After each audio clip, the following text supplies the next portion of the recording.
Shebu TV. When Jesus follows you everywhere.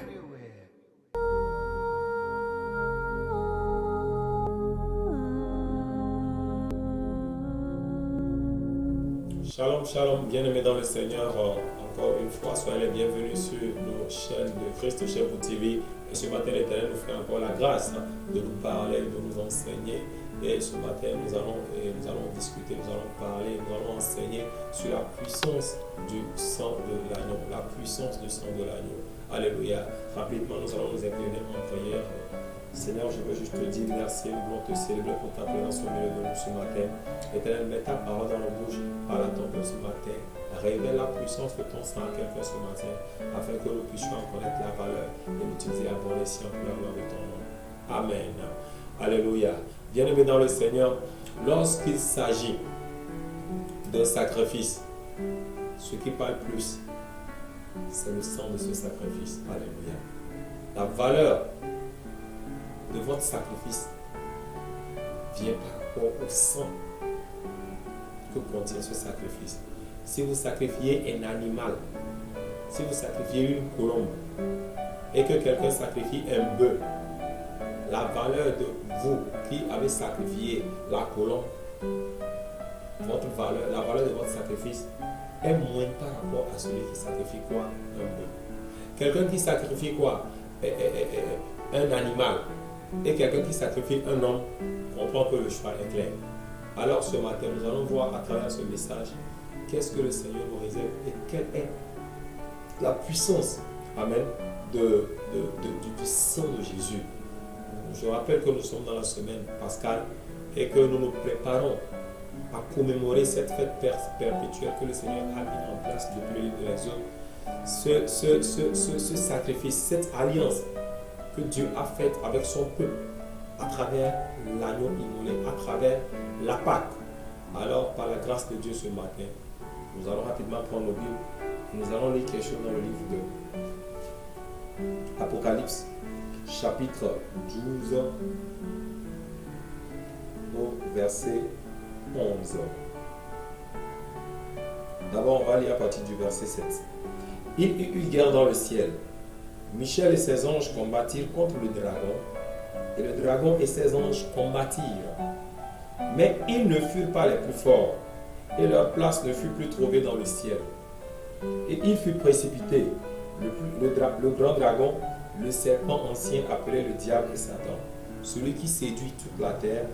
Il fut précipité sur la terre, et ses anges furent précipités avec lui. Et j'entendis dans le ciel une voix forte qui disait: Maintenant, le salut est arrivé, et la puissance et le règne de notre Dieu et l'autorité de son Christ, car il a été précipité, l'accusateur de nos frères, celui qui les accusait devant notre Dieu jour et nuit. Verset 11. Ils l'ont vaincu à cause du sang de l'agneau et à cause de la parole de leur témoignage, et ils n'ont pas aimé leur vie jusqu'à craindre la mort. Amen. Ils l'ont vaincu par quoi? Le sang de l'agneau. Bien-aimés dans le Seigneur, je voudrais, avant de rentrer encore dans le message que nous lisions, une autre partie de la Bible, Jean chapitre 1, verset 29. Le lendemain, Jean 1, verset 29. Le lendemain, il vit Jésus venant à lui et il dit: Voici l'agneau de Dieu qui ôte le péché du monde. Voici l'agneau de Dieu qui ôte le péché du monde. Verset 30. C'est celui dont j'ai dit: Après moi vient un homme qui m'a précédé, car il était avant moi. Je ne le connaissais pas, mais c'est afin qu'il fût manifesté à Israël que je suis venu baptiser d'eau. Alléluia. Amen. Bien-aimés dans le Seigneur, nous avons ici en face de nous deux passages de l'Écriture où nous voyons le sang parler des deux côtés. Le premier côté, la Bible nous parle de quoi? D'une guerre qui a éclaté dans le ciel. Je voudrais quand même que vous essayiez de matérialiser cette image en fait. Essayez de visualiser comment le combat dans le ciel a commencé. Essayons de visualiser comment est-ce que le diable s'est légué contre Dieu. Il s'est opposé à l'autorité de Dieu et il a réussi à faire quoi? à appeler des gens à sa cause. Il a réussi à rallier à sa personne d'autres anges pour pouvoir renverser. C'était l'image du premier coup d'État existentiel. Bien aimé dans le Seigneur, c'était une tentative de coup d'État que le diable a mis en place. Et il allait gagner ce combat. Je vous dis la vérité qu'il allait gagner ce combat. Mais lorsque nous suivons ce test, lorsque nous voyons comment les choses se sont passées, on peut se rendre compte que il y a une clé, il y a un secret qui a été utilisé. Alléluia. Dieu étant omniscient, omnipotent, Dieu étant capable de tout, Dieu ne se laissant pas surprendre, il y a une énième, non pas une énième, mais la dernière, l'ultime arme que l'Éternel a utilisée. Alléluia. Lorsque nous rentrons dans le livre d'Exode, Dieu avait décidé de libérer son peuple. Lorsque Dieu a décidé de libérer son peuple qui était sous le joug de l'Égypte, lorsque Dieu a décidé de libérer ses enfants qui étaient sous le joug du Pharaon, qu'est-ce qu'il a fait? Il a envoyé Moïse. Mais quand Moïse est allé, Dieu a fait en sorte que Moïse aille rencontrer le Pharaon. Ils ont commencé par une négociation, ça n'a pas marché. Ils sont ensuite passés à la deuxième étape qui est l'étape de rapport de force. Ça n'a pas marché. Parce que le cœur de Pharaon était tellement endurci. Et Dieu d'ailleurs même endurcissait le cœur du Pharaon. Bien aimé, je veux te dire que tu es dans des combats et l'adversaire auquel tu fais face a le cœur très dur. De la manière dont Pharaon a résisté, c'est comme ça que le diable résiste à nos prières. De la manière dont Pharaon a résisté, c'est de cette même manière que nos ennemis, les esprits méchants, s'obstinent à résister. De la manière dont le diable a résisté, quelles que soient les plaies que l'Éternel a envoyées, c'est de cette manière que malgré tes prières, malgré les missiles que tu envoies dans le monde des ténèbres, le monde des ténèbres ne continue pas à résister. Mais je veux juste te dire que ce n'est pas parce qu'ils résistent que tu ne peux pas vaincre. Ce n'est pas parce qu'ils résistent aujourd'hui qu'ils vont résister jusqu'à toujours. Ce n'est pas parce qu'aujourd'hui ils ont résisté, demain ils ont résisté. Plus de combien de fois ils ont résisté, qu'un jour tu ne peux pas avoir la victoire.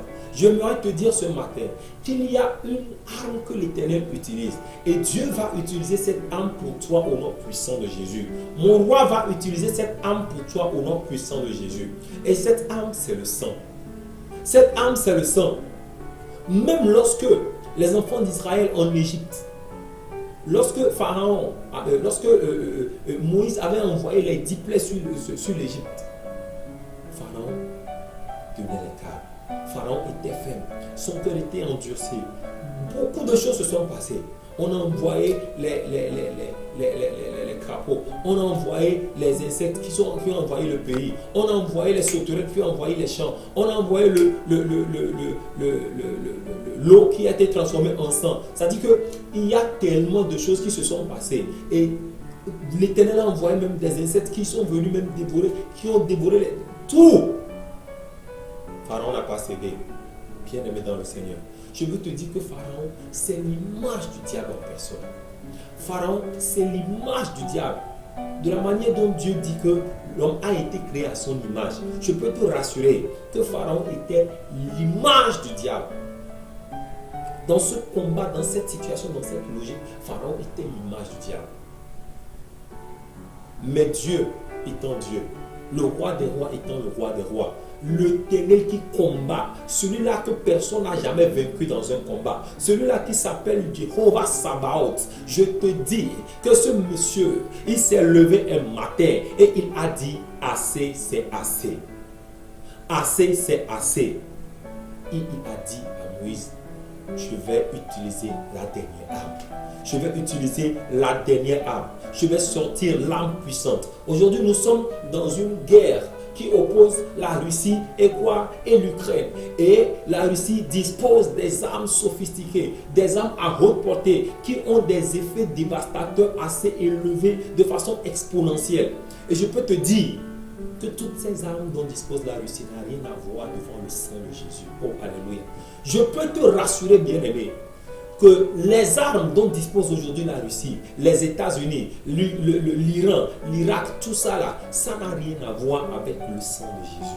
Je peux te rassurer ce matin, bien-aimé, que d'en face de tous tes combats, lorsque ton adversaire s'obstine par rapport à toutes tes prières, tu as fait toutes les requêtes, tu as fait toutes les prières, et à un certain moment, tu te sens fatigué, tu te dis non, tu veux abandonner. Laisse-moi te dire qu'il y a une dernière arme. Laisse-moi te dire, bien-aimé, qu'il y a une arme que le Seigneur met à notre disposition.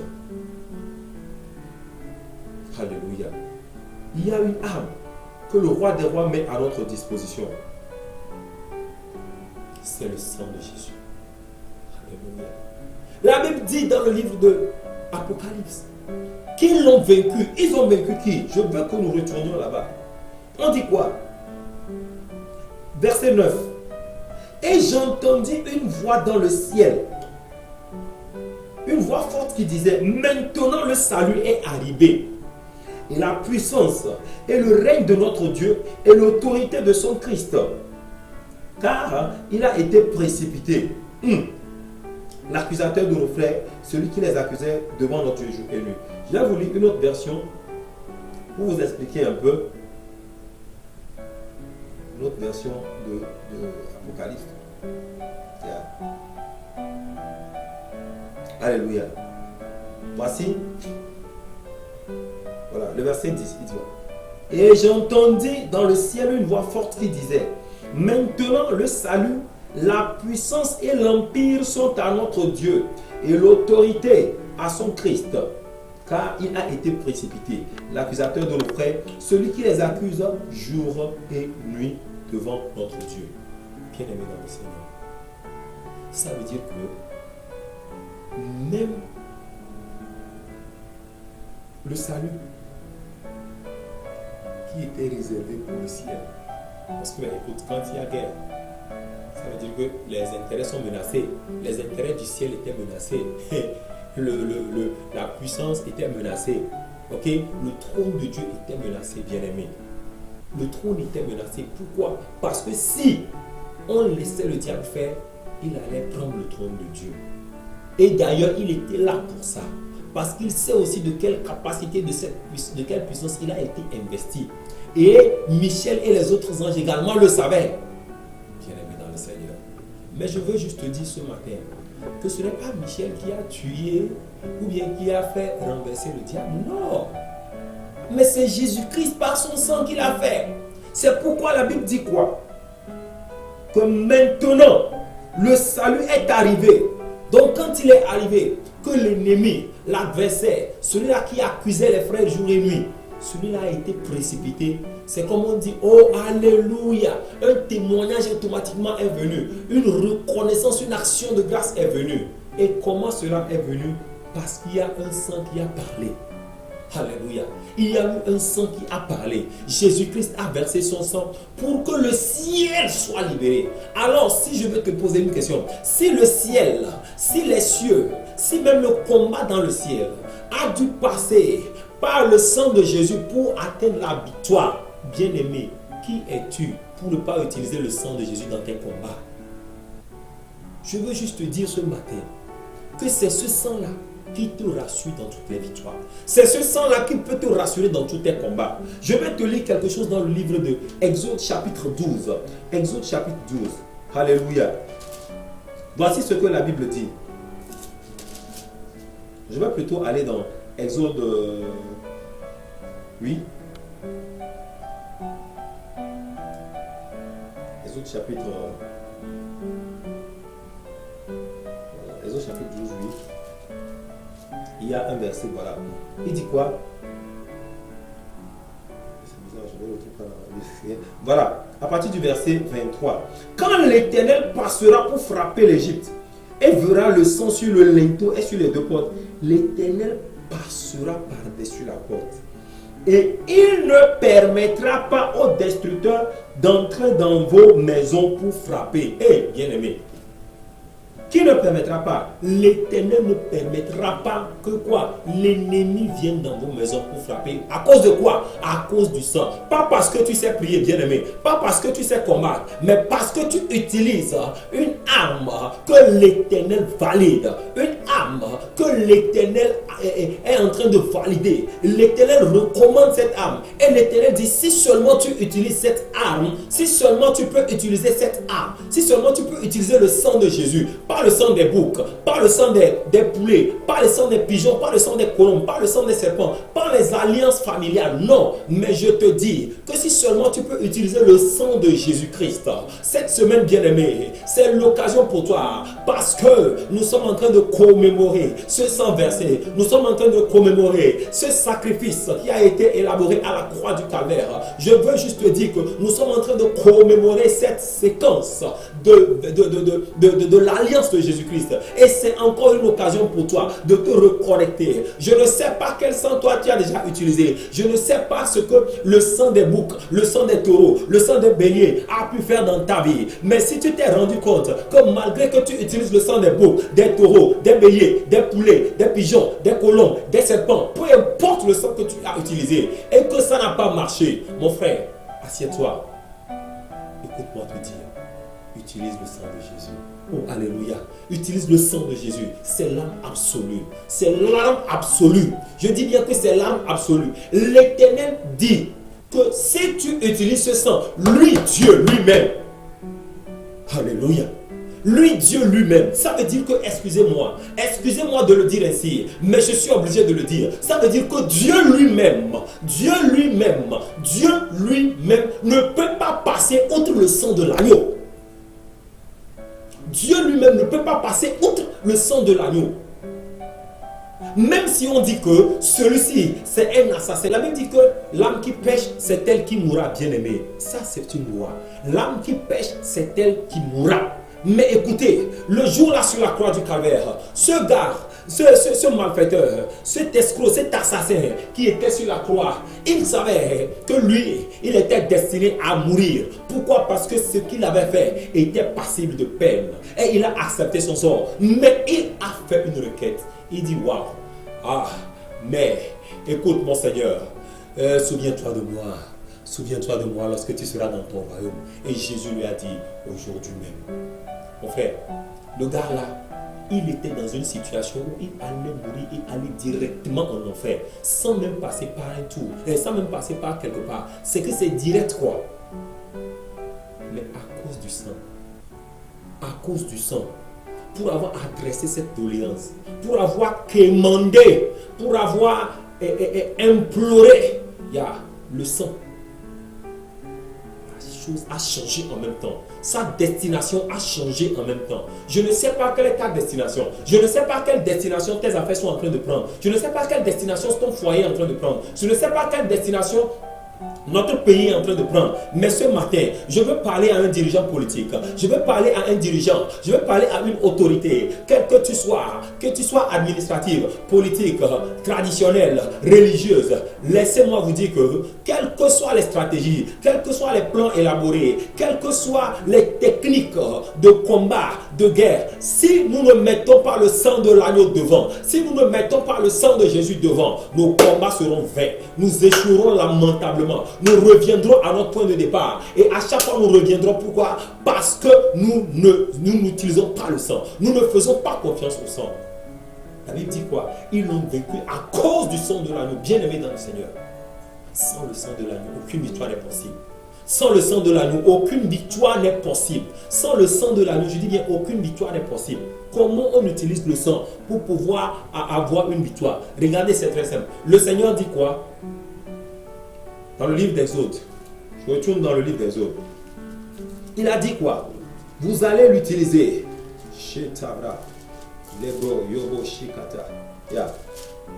Il dit quoi? Verset 22.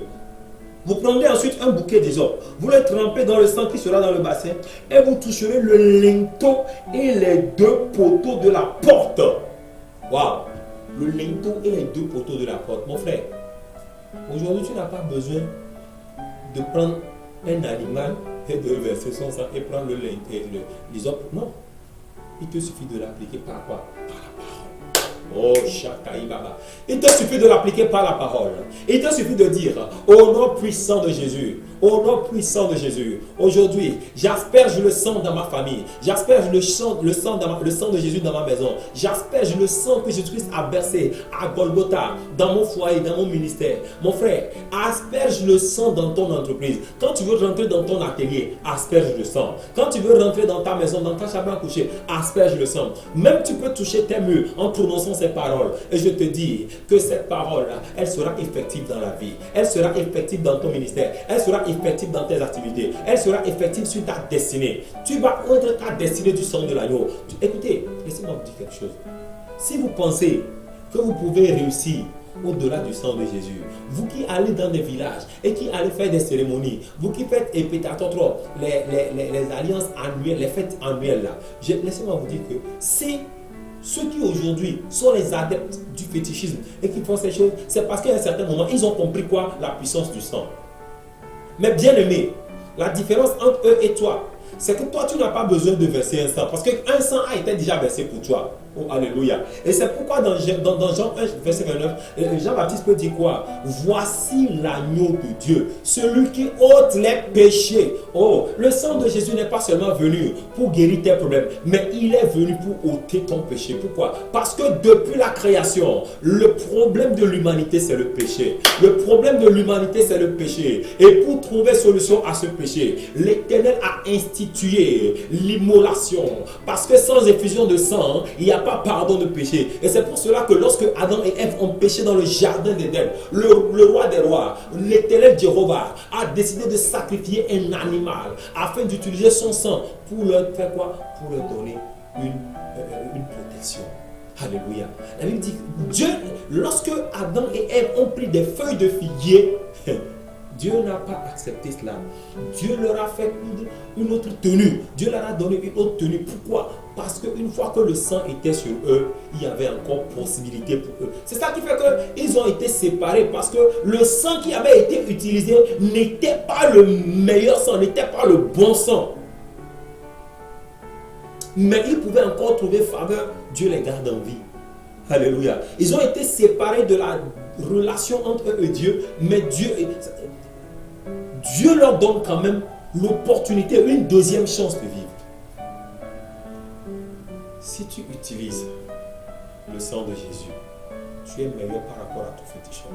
Si quelqu'un se dresse contre toi en versant un sang d'enfant, un sang de bébé, les sectaires qui utilisent le sang, les gourous qui utilisent le sang, c'est parce qu'ils savent que le sang a une voix. La Bible dit que le sang d'Abel crie. Alléluia. Le sang d'Abel a crié à l'Éternel depuis le fond de la terre pour demander vengeance. Mais lorsque le sang de Jésus est venu, ce sang n'a pas crié pour demander vengeance. Ce sang a supplié et il a dit miséricorde. Ce sang a demandé pardon. Et lorsque le sang d'Abel crie vengeance, le sang de Jésus dit miséricorde. Oh, alléluia. Le sang d'Abel est pareil à ce sang-là. Le sang d'Abel qui crie vengeance est pareil à cette voix-là qui dit quoi? Qui t'accuse en fait devant le Père. Pour toutes ces grossesses avortées, il y a du sang qui parle contre toi. Pour toutes ces choses que tu as faites, il y a du sang qui parle contre toi. Mais laisse-moi aujourd'hui te dire que Jésus est en train de verser son sang. Il est en train de verser son sang. Et nous sommes en train de commémorer cette alliance-là. Nous sommes en train de commémorer cette alliance. Bien-aimé, je veux juste t'inviter à rentrer dans cette alliance avec nous. Je veux juste t'inviter à rentrer dans cette alliance pour bénéficier de la puissance de ce sang, pour bénéficier de la grâce, de la faveur, de la miséricorde que le sang de Jésus peut donner, pour bénéficier des portes qui s'ouvrent. Oh, écoutez, la Bible dit, voici ce que la Bible dit. Première des choses, le sang apporte le salut. Alléluia. On dit maintenant le salut est arrivé. Sans le sang, il n'y aurait pas salut des hommes bien-aimés. Verset 10 dit, et j'ai entendu dans le ciel une voix qui dit, maintenant le salut est arrivé. Donc ça veut dire que c'est après que le sang soit versé que le salut est arrivé, bien-aimé. C'est après que le sang de Jésus-Christ soit versé que l'homme maintenant peut dire je peux être sauvé. Parce que dans le jardin, ce n'était pas le sang de Christ. Et donc Adam n'avait pas été sauvé.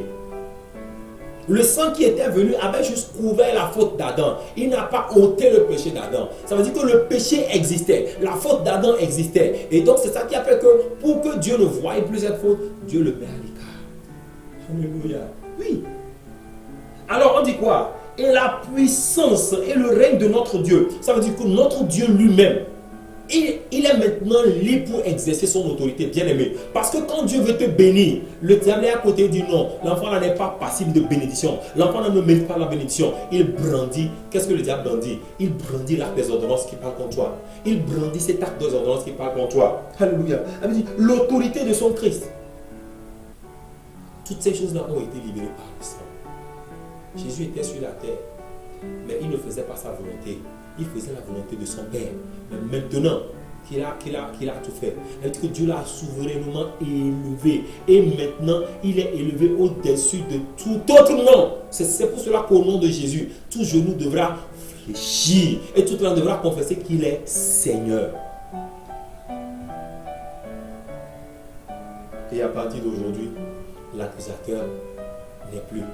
L'accusateur, on a bouché la bouche de l'accusateur. On a fermé la bouche de l'accusateur. L'accusateur n'a plus de force. L'accusateur n'a plus de capacité. Bien aimé, ça ne veut pas dire que l'accusateur n'est plus là. Il est là. Mais quel que soit ce qu'il va dire, dans Colossiens 2, verset 14, il dit quoi? L'acte des ordonnances qui nous a été condamné est effacé. Qui l'a effacé? C'est Jésus-Christ. Comment? Par son sang. Comment? Par son sang. Comment? Par son sang. Alors je proclame maintenant sur ta vie que toute alliance qui a été signée par tes grands-parents, qui a été signée par tes ancêtres, qui a été signée par tes arrière-grands-parents, qui ont laissé des conséquences négatives sur votre génération, qui parlent contre votre génération, qui fait que les femmes ne se marient pas, qui fait que tout ce que vous entreprenez, cela se solde par un échec.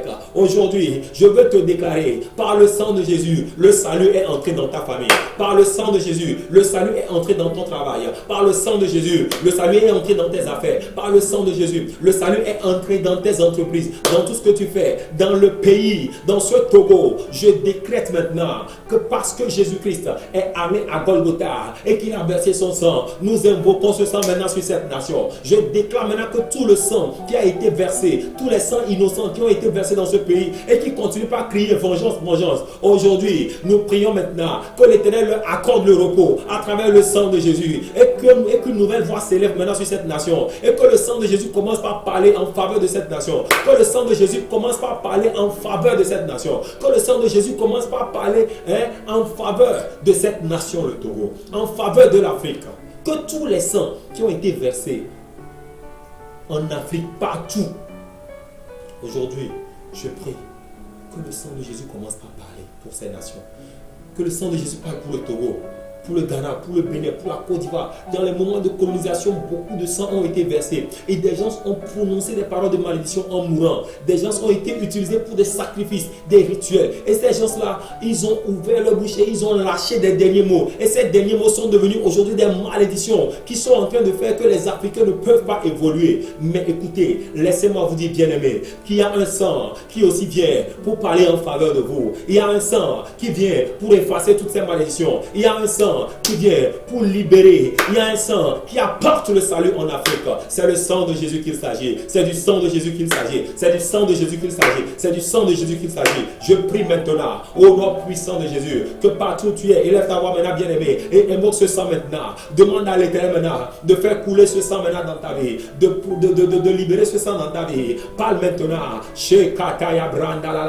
Père, je proclame maintenant que le sang de Jésus commence par parler maintenant dans la vie de frère, dans la vie d'une soeur, dans la vie de Christ Chef TV, dans la vie de tout le personnel. Que le sang de Jésus commence par parler maintenant dans la vie de ton église, dans la vie de tes serviteurs, dans la vie de tes fils et filles, dans la vie de cette nation, le Togo. Papa, pour n'importe quelle personne qui en a besoin, ce matin, je prie maintenant que ce sang parle pour lui, que ce sang parle pour lui. Nous remettons en tes mains les malades, les délaissés, les abandonnés, les laissés pour compte, les veuves, les orphelins. Oh Seigneur, tous ceux-là qui sont au bord de la mort, nous prions maintenant que ton sang commence à parler pour eux désormais et que le salut soit leur portion et que la restauration soit leur portion, que la guérison soit leur portion, que la joie soit leur portion, que la paix soit leur portion. Je prie maintenant que quelqu'un qui est dans une situation totale de dépression, Père, quelqu'un qui est dans un état total de stress, je déclare au nom de Jésus que ton sang commence à parler. Oui. Et lorsque le sang parle, les choses se manifestent. Lorsque le sang parle, c'est la guérison qui intervient. Lorsque le sang parle, c'est la restauration. Ils l'ont vaincu à cause de l'agneau, à cause du sang de l'agneau. Bien-aimé, toi aussi, je te donne aujourd'hui cette arme afin que tu puisses l'utiliser pour vaincre tous les combats. Laisse-moi te dire, il n'y a pas de combat que le sang de Jésus ne peut pas vaincre. Il n'y a pas de combat que le sang de Jésus ne peut pas vaincre. Lorsque tu es fatigué, d'adorer, lorsque tu es fatigué de chanter, lorsque tu es fatigué, ouvre ta bouche et invoque le sang de Jésus. Invoque seulement le sang de Jésus. Invoque-le comme l'a fait ce monsieur sur la croix de Golgotha. Sans le sang de Jésus, laisse-moi te dire que Barabbas ne serait pas sorti de prison. Si Jésus n'était pas là pour verser son sang, Barabbas n'allait pas sortir de prison. Et le sang de Barabbas n'allait rien nous apporter, bien-aimé. Mais c'est le sang de Jésus qu'il s'agit. Alors c'est lui qui est l'agneau. C'est lui qui est l'agneau. À jamais tu seras. À jamais tu seras. L'agneau sur le trône. L'agneau sur le trône, je fléchis les genoux, je fléchis les genoux pour t'adorer toi seul. Amen, amen, amen. Que le Seigneur vous bénisse, que le Seigneur vous fortifie et que le Seigneur vous donne vraiment de bénéficier de ce sang qu'il a versé sur la croix du Calvaire. Alors vous venez d'écouter la voix de votre humble serviteur, le frère Aristide, évangéliste à la maison de prière pour toutes les nations, au ministère international du Saint-Esprit, à Agoué, à Tchambé. Vous voulez que nous vous portons dans nos prières. Vous avez des requêtes que vous voulez que nous adressons à l'Éternel à votre égard. Alors vous pouvez nous écrire sur les numéros qui s'affichent au bas de l'écran et nous ferons le plaisir de le faire. Et vous aussi, vous avez des commentaires, vous pouvez aussi les mettre vous avez des suggestions, vous pouvez nous les mettre dans les commentaires. Et je crois que Dieu est souverain. Il va gérer votre cas au nom puissant de Jésus. Cette semaine, je t'invite à faire un à travers le sang de Jésus, à entrer en alliance avec le roi des rois, à entrer en alliance avec le Seigneur, à entrer en alliance avec Jésus-Christ. Et tu seras le prochain à témoigner au nom de Jésus. Amen. Shalom, shalom.